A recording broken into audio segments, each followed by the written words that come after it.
Hello and welcome to Prime Business with me, Pius Kojobaka. This evening, the Bank of Ghana has suspended the foreign exchange trading license of Consolidated Bank Ghana with effect from 26th November 2024. And I'd like to share with you a statement released by the central bank to that effect. Pretty soon, it shall come on your screens. There you go. It reads, suspension of foreign exchange trading license of Consolidated Bank Ghana. And I would like to read with you. The Bank of Ghana has suspended the foreign exchange rate trading license of Consolidated Bank Ghana CBG with effect from 26th November 2024 for a period of 1 month in accordance with Section 11, Clause 2 of the Foreign Exchange Act 2006 Act 723.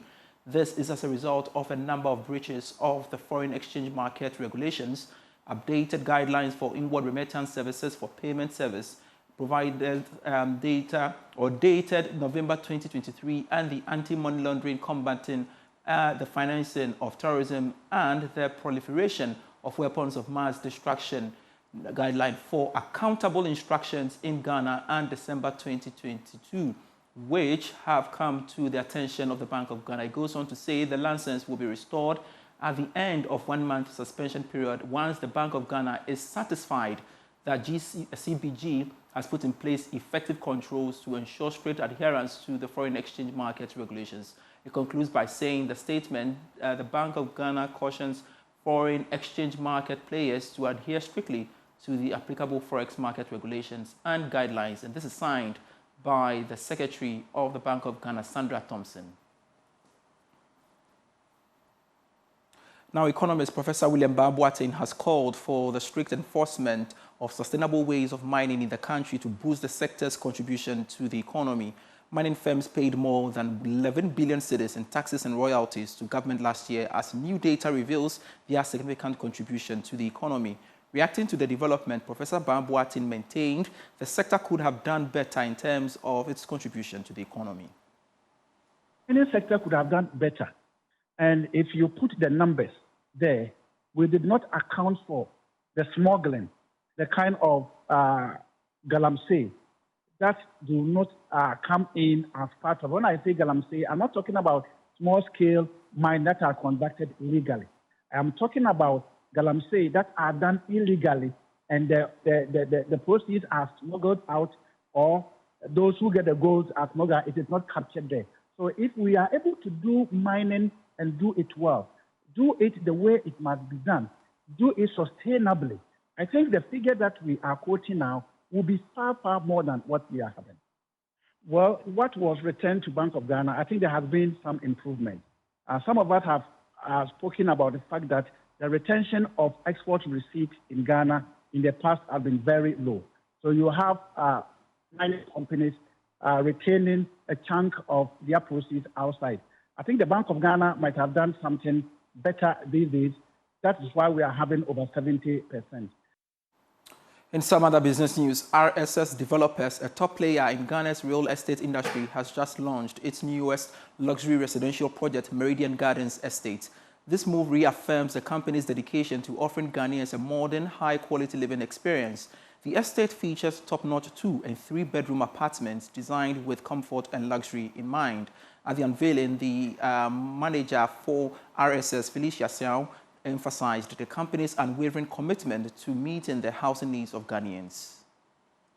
This launch is a relaunch of its products. We have 2 bedrooms, 2-bathroom apartments, which consist of 4 stories, and then we have 3-bedroom, 3 and 2.5 bathrooms, which consists of 6 stories.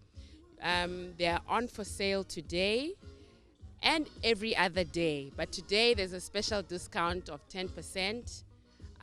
So please come through and buy a property.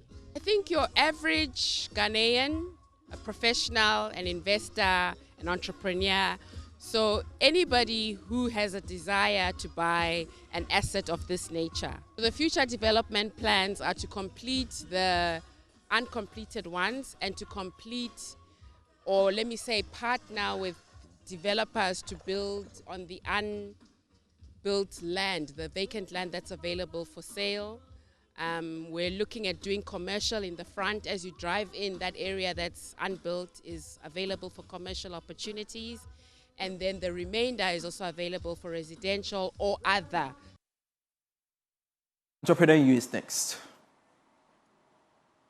Entrepreneurship doesn't need that you need to be like a despot or be like Richard Branson before you see yourself as an entrepreneur. You can start small. If I'm on a panel, an interview panel, and you come, and I ask you, what have you done with your life? He said, I'm waiting for the right opportunity. I'll let you go. I'll just close my file. And he said, next.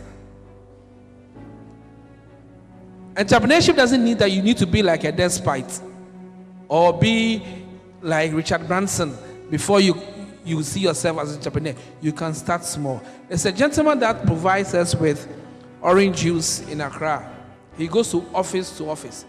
He starts from 7 a.m. By 10 a.m., he's done. He supplies about 5 banks. He produces this juice in his garage. And you know what he does? He has one simple machine, a juicer. He buys pineapple, he buys orange, he buys ginger. He knows that most bankers don't have the time going to look for meat pie and juice, etc. No. So he identified the need. Every morning when I get to my office and I don't see it, he says, can you get me the juice? It started as 5 cedis. Now it's 25 Ghana cedis per bottle. I buy it without realizing that I have bought the juice for 25 Ghana cedis. That is entrepreneurship.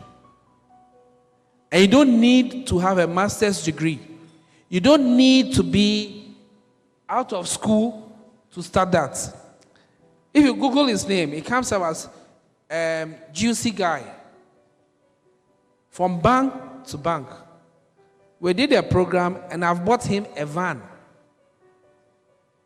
that has a cooler at the back. Today, he's graduated from ice chest to a van. So you don't need to make it fanciful to call it entrepreneurship. And if you don't know that reason by now, I think you need to get onto the next bus to Accra or UDS. Thank you. Brought to you by Africa School of Entrepreneurship and supported by GCB Bank, your bank for life.